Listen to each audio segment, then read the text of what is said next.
RSAT, सबसे पहला point कि ये एग्ज़ाम देने के लिए आपके पास में 2 प्लस पॉइंट होंगे सबसे बड़े। क्या? पहला प्लस पॉइंट कि ये एग्ज़ाम 1 घंटे का होगा और इसमें आपके सिर्फ 35 ऑब्जेक्टिव क्वेश्चंस आएंगे, यानी कि 35 ऑब्जेक्टिव क्वेश्चन करने के लिए 1 घंटा बहुत ज़्यादा होता है। करेक्ट? दूसरा प्लस पॉइंट आपका ये है कि इसमें कोई नेगेटिव मार्किंग नहीं है, नो नेगेटिव मार्किंग, यानी कि आप कोई क्वेश्चन गलत भी करते हो तो आपके मार्क्स माइनस नहीं होंगे। ठीक है, यानी कि सारे क्वेश्चन अटेंड करना ज़रूरी है। ओके, अब ये जो 35 क्वेश्चंस आएंगे आपके, ठीक है, जो सबसे ज़्यादा क्वेश्चन आएंगे, किस तरह के क्वेश्चन आएंगे? तो सबसे पहला पॉइंट, सबसे ज़्यादा क्वेश्चन आपके आएंगे इंटरनेट से रिलेटेड। ठीक है, इंटरनेट जो कि प्रेजेंट टाइम में कॉमन चीज़ है, हर किसी के पास है, हर कोई यूज़ लेता है, सारे के सारे इसमें इंटरनेट से रिलेटेड क्वेश्चन आएंगे। यानी कि केवल अगर आप इंटरनेट का प्रिपरेशन करके भी ये एग्ज़ाम दोगे तो इजीली पास हो जाओगे। ठीक है, दूसरा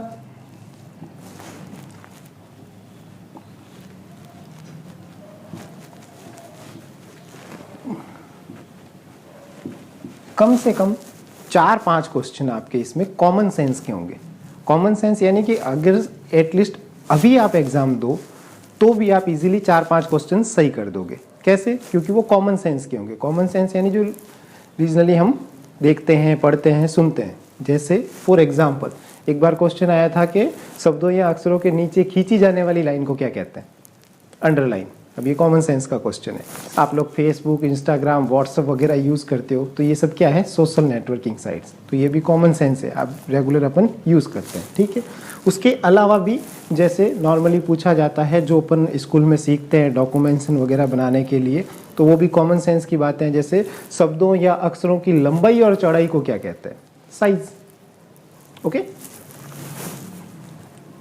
उसके अलावा शॉर्टकट कीज और फुल फॉर्म्स। ठीक है, 1 या 2 क्वेश्चन शॉर्टकट की के होंगे और 1 या 2 क्वेश्चन फुल फॉर्म के भी होंगे। फुल फॉर्म यानी फुल फॉर्म किसी भी चीज़ की पूछी जा सकती है। जैसे कॉमनली जैसे ATM का पूरा नाम क्या है? Automated teller machine. रैम का पूरा नाम क्या है? Random access memory. CPU का पूरा नाम क्या है? Central processing unit. उसी तरह फुल फॉर्म्स अनगिनत है। मैं ये नहीं कहता कोई इजीली आ जाए, कोई हार्ड भी आ सकती है, बहुत सारे टफ फुल फॉर्म्स भी होते हैं। ठीक है, उसके अलावा शॉर्टकट कीज़ की बात करें तो कंप्यूटर के अंदर शॉर्टकट कीज़ भी अनगिनत है। ठीक है, लेकिन कॉमनली इसको आप ये समझ सकते हो कि जिस चीज़ की भी शॉर्टकट की पूछी जाए तो ऑलमोस्ट कंट्रोल के साथ में उसका पहला लेटर जुड़ जाता है। जैसे अगर बोले कि भाई कॉपी करना है तो कॉपी की शॉर्टकट की क्या होगी? Ctrl+C, क्योंकि कॉपी का पहला अक्षर C है। ओके, उसी तरह जैसे बोल्ड की शॉर्टकट की Ctrl+V। तो ऐसे कुछ कॉमन है और कुछ थोड़ी कॉम्प्लिकेटेड है। ठीक है, बट 1 या 2 क्वेश्चन इसके आते हैं। ठीक है, उसके अलावा 2-3 क्वेश्चन आपके MS वर्ड के आएंगे, MS एक्सेल के भी आएंगे। ठीक है, और MS पावर पॉइंट के भी आएंगे। 2-3 क्वेश्चन, लेकिन आपको सबसे ज़्यादा फोकस करना है इन 2 पे कि सबसे ज़्यादा क्वेश्चन इंटरनेट से रिलेटेड आते हैं या फिर कॉमन सेंस के, जो अपन रेगुलरली यूज़ लेते हैं, बिना पढ़े ही अपन आंसर दे सकते हैं। ओके,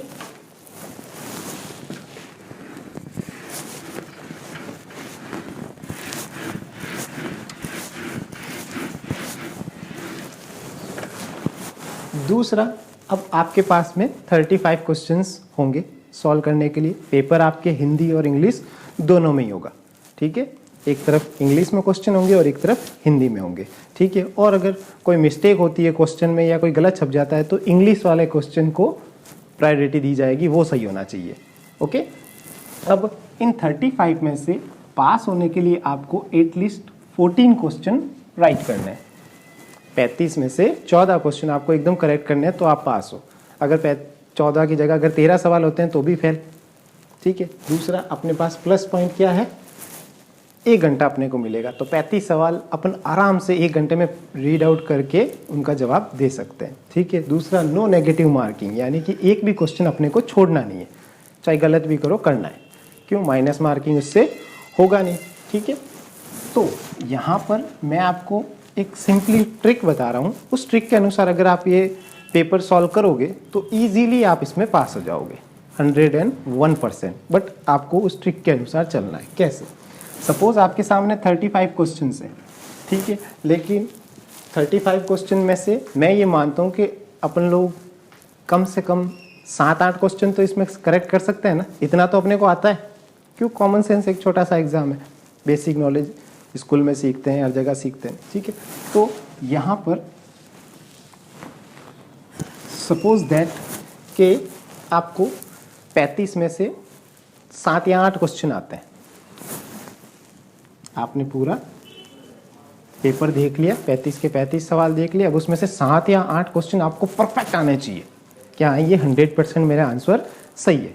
अब पास होने के लिए अपने को कितना चाहिए, 14, यानी कि एटलीस्ट 7 या 8 क्वेश्चन अपने को पास होने के लिए और चाहिए। अब 35 में से जो है आपने सपोज 7 क्वेश्चन एकदम करेक्ट कर लिए, पीछे आपके पास कितने क्वेश्चंस बचे, 28 क्वेश्चन बचे। अब इन 28 क्वेश्चंस को आपको एक तो ना ही छोड़ना है, ना ही नकल मारनी है, ना ही तुक्के मारने हैं। ठीक है, जो आपके पास में 28 क्वेश्चन है, इन सब में आपको एक ही आंसर भरना है।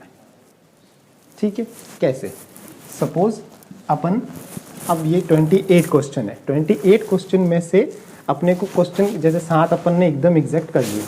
ठीक है, पास होने के लिए मुझे 7 और सही करने हैं। अब मेरे पास में 28 क्वेश्चन है और इन 28 क्वेश्चन में से 7 मुझे कैसे भी सही करने हैं। सपोज मैं अकेला एग्जाम दे रहा हूँ, कोई नहीं है पास में, कुछ नहीं है, ना कोई तुक्का मारना है ना कुछ और करना है। ठीक है, तो कैसे सही करेंगे, तो 28 क्वेश्चन है, अगर इसको मैं 7 से डिवाइड करूँ तो 4 का सेट बनता है, यानी कि हर 4 क्वेश्चन में से मुझे एटलीस्ट 1 क्वेश्चन करेक्ट करना है, हर 4 में से 1 क्वेश्चन सही करना है कैसे भी। तो क्या करेंगे अपन, जैसे OMR सीट होगी हमारे सामने, जैसे 1 2 3 4, 1 2 3 4, 1 2 3 4,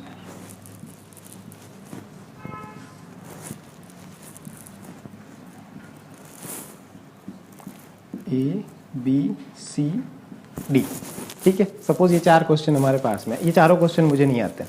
ठीक है, अब इन चारों क्वेश्चन में सपोज अपन अगर तुक्का मारे मन से, भाई चलो नहीं आता है, मैं इसमें A भर देता हूँ, इसमें B भर देता हूँ, इसमें C भर देता हूँ, इसमें D भर देता हूँ। अब मैंने तुक्का मार लिया, तुक्के का मतलब क्या होता है, कुछ भी हो सकता है, यही मतलब हो सकता है, शायद चारों सही हो जाए, शायद 3 सही हो जाए 1 गलत हो जाए, शायद 2 सही हो जाए 2 गलत हो जाए, या फिर हो सकता है 1 सही हो 3 गलत हो, और ये भी हो सकता है चारों गलत हो, यानी कुछ भी हो सकता है, तो इसलिए अपने को इस तरह से तुक्का नहीं मारना है। ओके, जो क्वेश्चन है हमारे सामने, अब क्या करना है अपने को,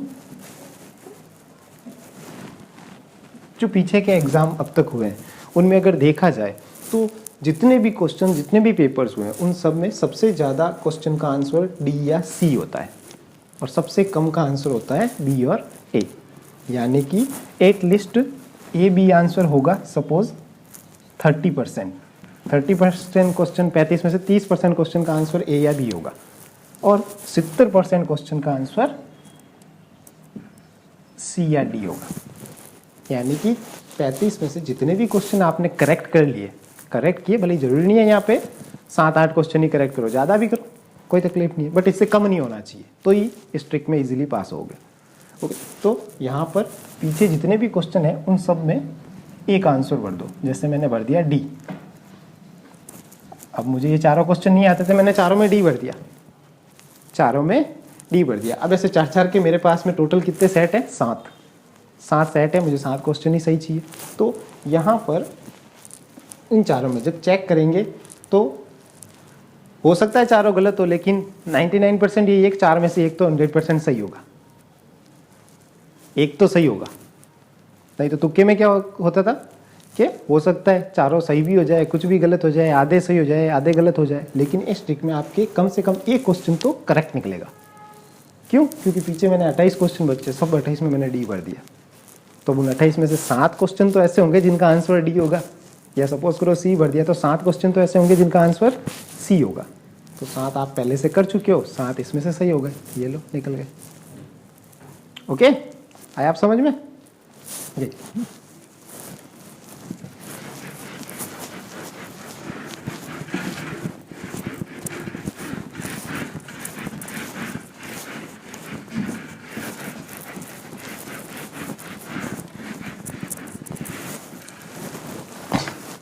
दूसरा एग्जाम से रिलेटेड इंपॉर्टेंट चीज़, एक तो आपके पास ओरिजिनल आईडी कार्ड होना चाहिए, ठीक है। ओरिजिनल आईडी कार्ड यानी एडमिट कार्ड पे जो आपका नेम, डेट ऑफ बर्थ लिखा हुआ है वही इंफॉर्मेशन उस आईडी कार्ड में भी सेम होनी चाहिए, ठीक है। यानी जैसे Aadhaar card, voter ID, PAN card, जो भी आपके पास आईडी कार्ड है, या ओरिजिनल कॉलेज स्कूल का आईडी कार्ड, वो भी काम आ जाएगा। ये आपकी एंट्री के लिए चाहिएगा, ओके। उसके अलावा एग्ज़ाम में आधे घंटे पहले आपको एंट्री मिलेगी, उसके बाद एंट्री नहीं मिलेगी, यानी कि 11:30 तक। अब ये पूरा का पूरा पेपर आपके एक OMR सीट पे होगा। ये OMR सीट आपके पास में होगी। OMR सीट को भी भरते समय थोड़ी सावधानी रखनी है। कैसे? कि जैसे OMR सीट में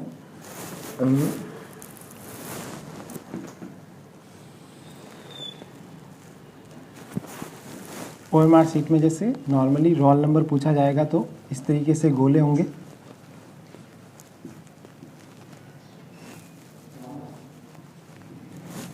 ठीक है। जो भी आपका रोल नंबर है तो एग्जैक्ट रोल नंबर सही लिखना होता है। OMR सीट भरना इजी है, अगर पहले से एग्ज़ाम दिया हुआ है OMR सीट पे तो जैसे इनमें नंबर लिखे हुए होते हैं 0, 1, 2, 3, 4। OMR सीट में सबसे इम्पोर्टेंट चीज़ एक तो रोल नंबर का आपको ध्यान रखना ही है, ठीक है। रोल नंबर के अलावा रोल नंबर के जस्ट बाद में आपको पर एग्ज़ाम कोड के लिए भी यहाँ पर एक अलग से बॉक्स बना होगा जिसमें आपको अपना एग्ज़ाम कोड और फिर वही एग्ज़ाम कोड के अनुसार गोले भरने होंगे, ठीक है। सबसे इम्पोर्टेंट OMR सीट में जो गलती नहीं करनी है वो ये है कि जो आपका पेपर होगा वो सीरीज़ में होगा, ठीक है। आपका पेपर सीरीज़ में होगा, आगे पीछे बैठे बच्चों का भी पेपर अलग अलग होगा, तो उनकी एक सीरीज़ होगी। पेपर के ऊपर लिखा होगा A, B, C या D, इन चारों में से एक होगा। तो यहाँ पर आपको साइड में आपकी बुकलेट का सीरीज़ भी पूछा जाएगा, बुकलेट का सीरीज़ भी पूछा जाएगा, जिसमें आपसे पूछा जाएगा भाई पेपर आपका कौन सा है, A, B, C या D। तो अगर आपका A है तो आपको यहाँ A लिखकर A के ऊपर गोला करना है, ठीक है। बहुत बार गलती कर देते हैं अपन के वहाँ सीरीज़ भरते ही नहीं है। अगर सपोज़ ये वाला ऑप्शन आपने खाली छोड़ दिया तो OMR सीट पूरी कंप्यूटर से चेक होती है, तो कंप्यूटर को पता ही नहीं चलेगा कौन सा है, तो वो किस अनुसार चेक करेगा। जैसे बहुत बार होता है कि हमारा पेपर तो होता है A, लेकिन हम गलती से भर देते हैं B या C या D, कुछ गलत लिख दिया अपन ने, तो आपका पेपर तो A है, लेकिन जब कंप्यूटर इसको चेक करेगा तो चेक करेगा B के अनुसार, या जो आपने लिखा उसके अनुसार चेक करेगा, जिससे क्या होगा, सारा गड़बड़ हो जाएगा। यानी फेल होकर भी पास हो सकते हैं, पास होकर भी फेल हो सकते हैं, ठीक है।